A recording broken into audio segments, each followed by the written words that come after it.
Hi, I'm Erin. I'm Senior Education Officer for the National Trust, and I'm down at the Tack at St Ones to take you on a Rockpool Ramble. It's about 2 hours before low tide, so if you're going to want to do one of these of your own, just check the tide tables online before you go. And once you're down at the low water mark, just keep an eye on your watch, because about half an hour after the low tide, it will start to turn, and we do have very fast tides over here, so I want you to be safe. Okay, let's go. So all along here on this side of St One's Beach is fine for rock pooling. There's loads of spaces under the rocks or under the seaweed where you can poke your net underneath.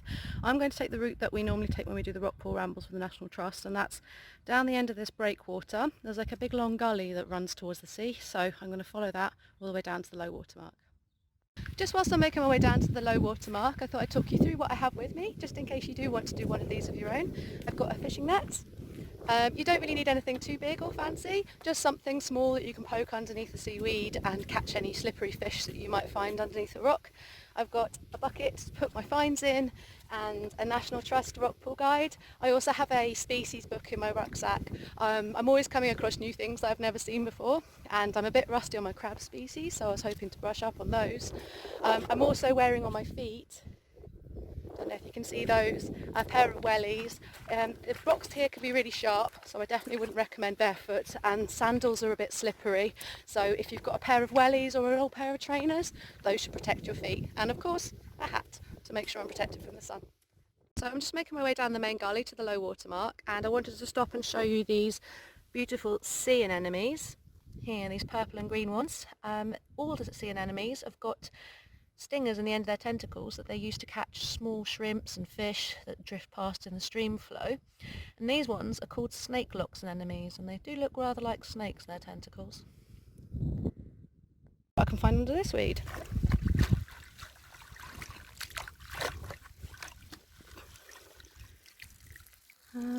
Oh, there's a very small prawn there. Can you see? Just there. I'll put him in my bucket so you can have a bit of a look at him.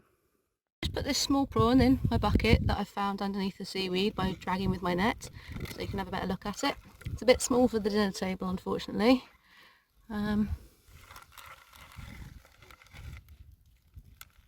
you go, I'll pop him back in the rock pool.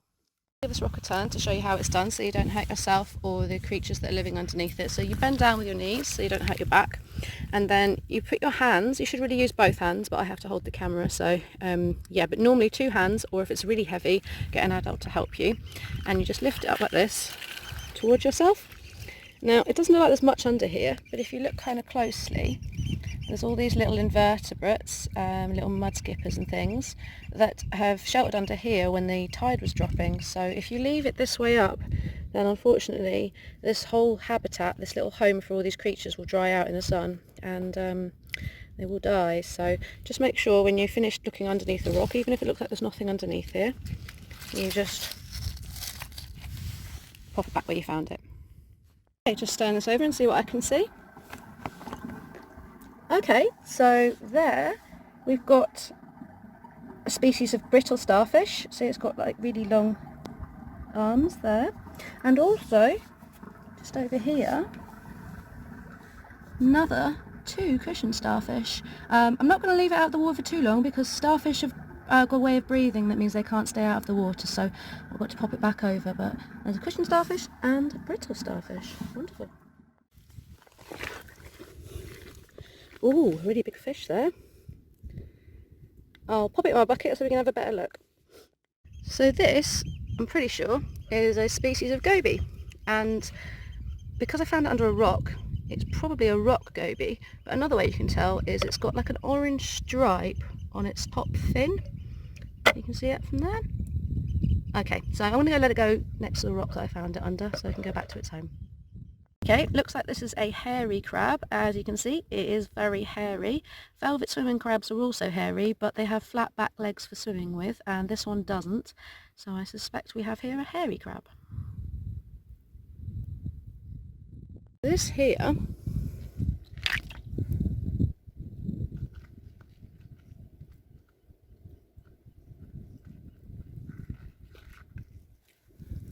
is a Chancre crab, And these are actually the ones that you see in the fish market for sale. This one's far too small, so we definitely shouldn't be taking this one away. And I'll just pop him back under there.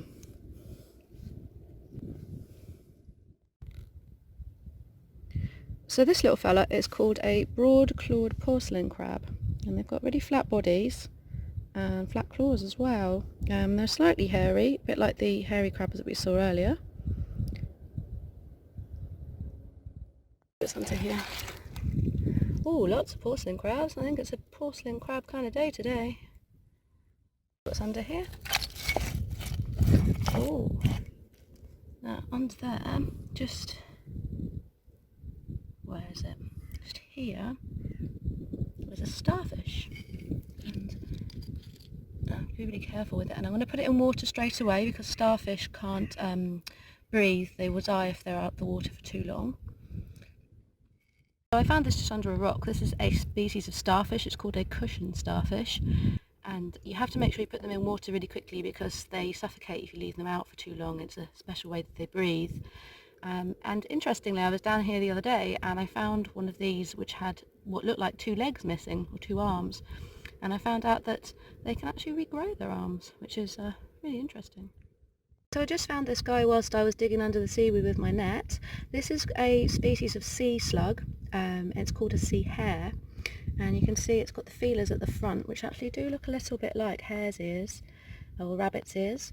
And I don't want to leave it in here too long because they get a bit stressed out. And also, when these guys get stressed out, they kick out a purple ink as like a warning to predators. So I'm going to pop it back where I found it. Okay, let's give this rock a turn, see what we can find. Oh wow! Okay, so this is a velvet swimming crab, and you can tell by the back legs they've got like these paddles.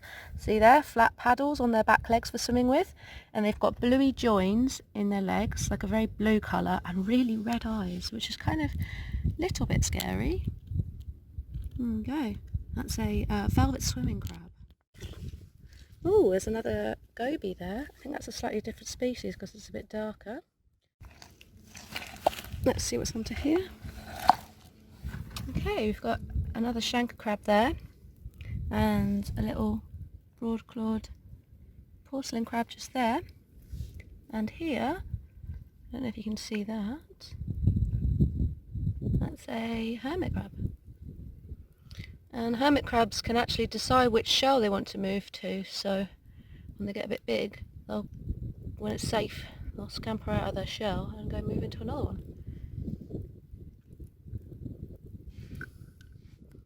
I've just come across this man who's found 3 really big lobsters. Look at these beauties. They've got beautiful blue all over their claws.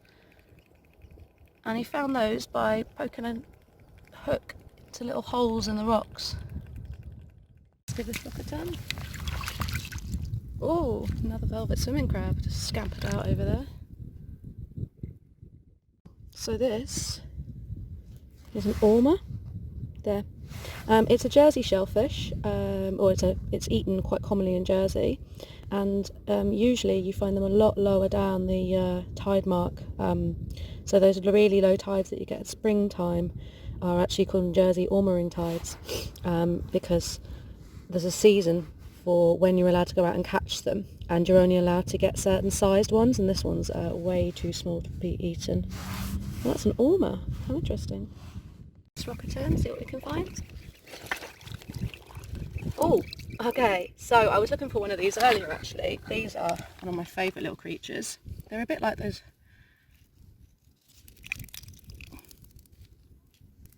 Okay, this is a squat lobster. Okay, so this is a species of lobster. It's called a squat lobster, and it doesn't get much bigger than these. They do get bigger, but not quite big enough for the lobsters that you'd see in the fish market.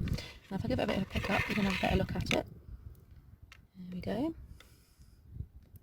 You see? And they actually swim with their tails by flipping them backwards. Okay, Okay, so it's about 3:30, which is half an hour after the low tide, and I need to start thinking about moving before the tide turns. I hope you've enjoyed it as much as I have, and that it's inspired you to get out here and see what you can find. If you find anything new or interesting, feel free to post it on our Facebook page, and one of us will come back and give you a hand identifying it. I also hope to see you soon when we're doing Rockpool Rambles again. Bye!